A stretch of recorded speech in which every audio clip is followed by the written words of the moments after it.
Hi, this is just a summary for session 4. We are looking at aesthetic principles for garden design.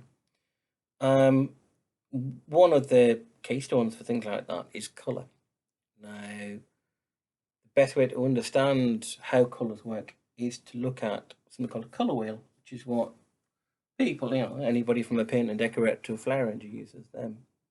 Now, colour's a personal thing, it's a preference, really. So if you're doing it whether you do it for yourself, that's fine. Or whether you're doing it for a client, it's a good idea to ask, do they like any particular colours they don't want? So, because colours are a very personal thing, they affect people in different ways. So, for example, if you have blues in a design or light blue, it can have a cooling effect and a calming effect. Whereas, if you use a lot of green and foliage colours, kind of like a fresh feel of it and almost a natural or nature feel to it.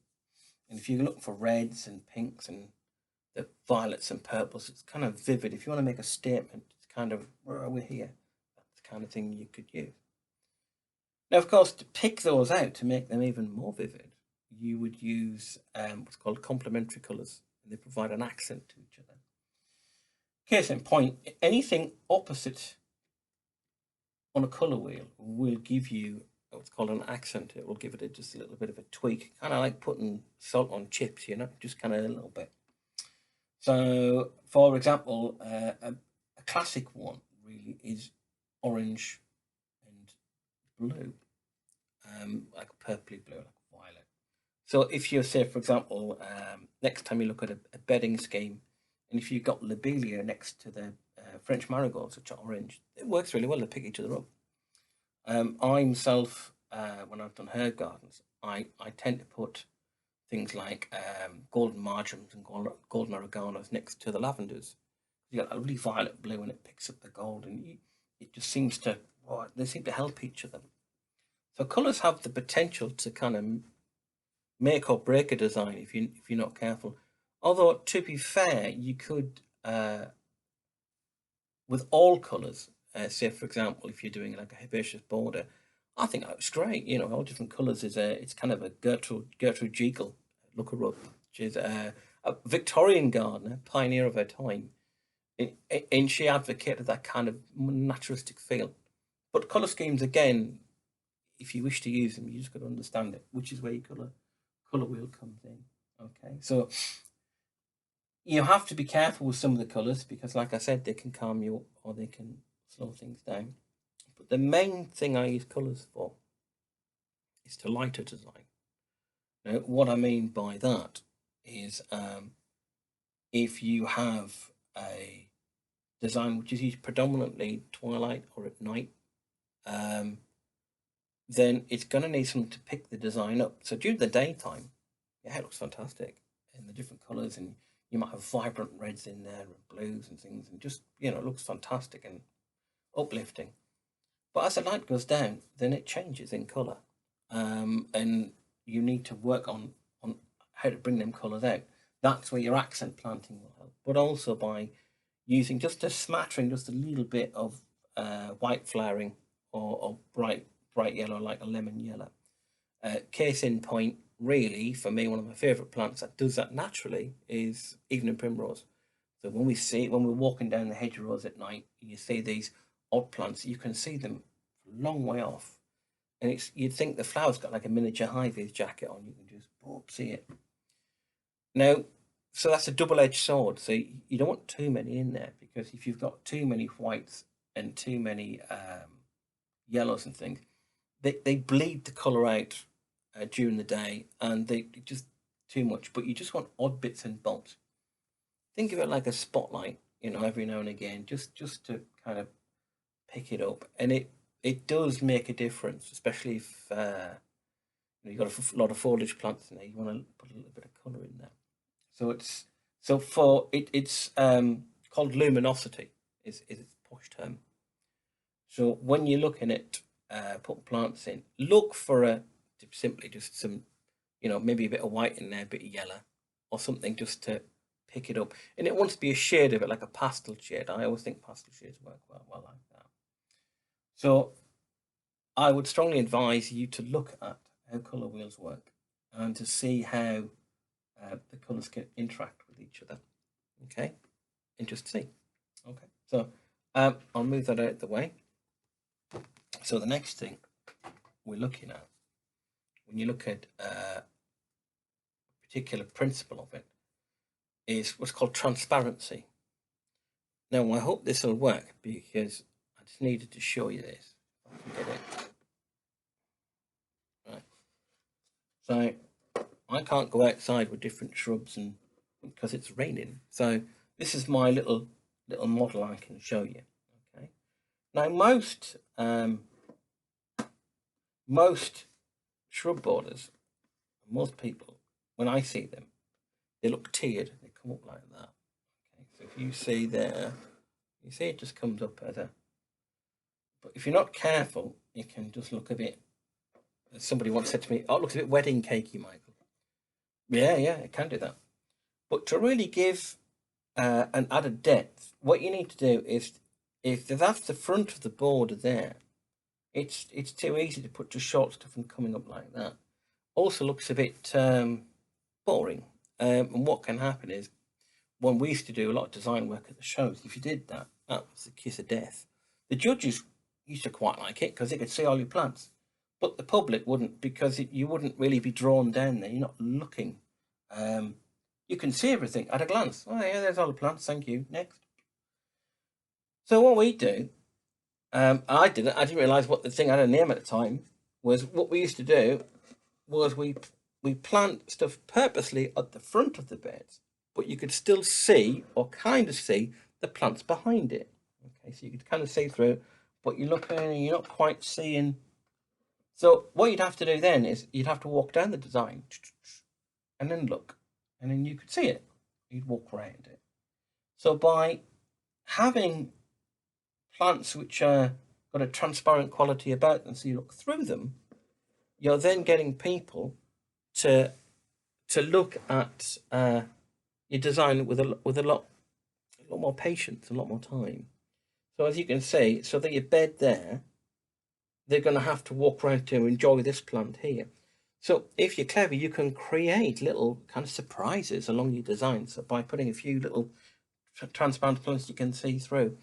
Also, it's the colour as well. So, for example, there's a beautiful kind of a violet plant called Verbena bonariensis, which has got a lovely kind of violet flower, studded little violet flowers. Quite tall, quite loose. So if you had a perennial flowering behind that, say like a Rebecca, it would look amazing because you've got the two colours and you can just kind of see through it. Kind of like a net curtain effect. So it's important to have that level of transparency because it gives your design an extra dimension. If you as you can see, you've got, and I was talking to somebody there about different dimensions. It has to be three-dimensional. Will be anyway, but actually having that transparency of that layer of plants, one and then two, then you can kind of see.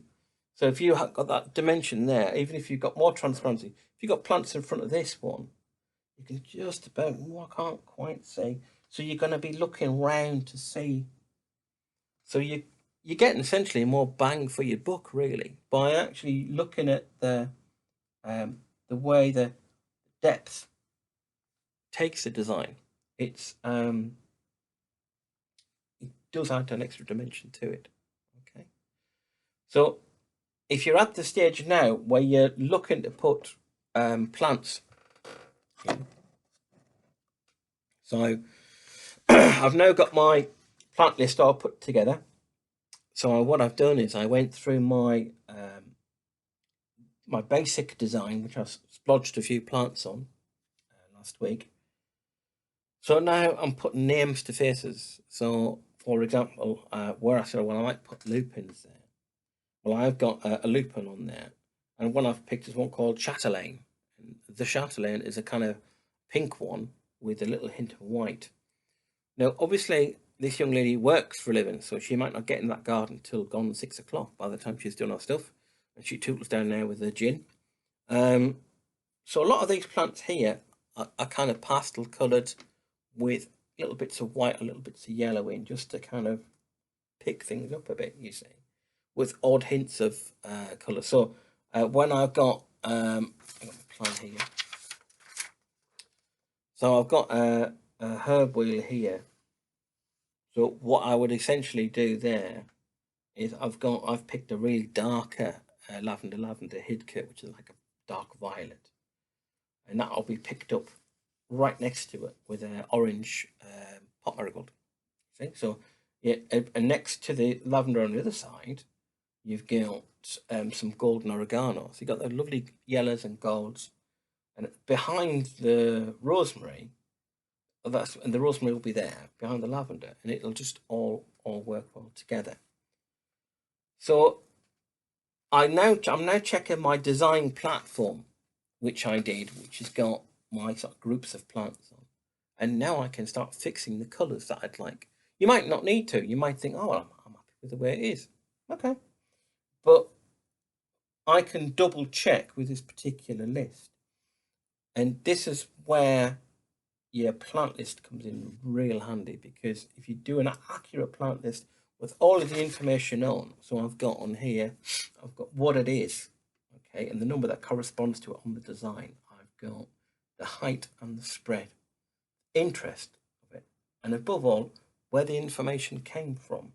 So I can check each plant, and in my head I can see how it interacts with the other plants, because I know what colour it is, because I can find it and I can see it. Sometimes they don't have pictures, but it's worthwhile having a look. Don't panic if some of them are slightly different shades. You have to give things a little bit of leeway when you look at things on the internet or books. But it gives us a general idea. So by looking through my plant list onto my design with the principles that I'm discussing about things like colour wheels and depth, etc., you can double check and maybe jig your plants around. So by the time you're finished looking through it, you'll have a design with colours that suit you or suit the theme or your reasoning that you did. But also, you're looking at your heights of the plants, and then you can check to see if anything is going to blot anything out, or you might have transparency. You'll find the majority of plants have that kind of transparency, mainly because you're looking down on them. So when I get my little plants here, let's hope they don't all fall down. Okay. So a lot of transparency happens because you're looking down and through the plants. So you find that yours will probably naturally have that anyway.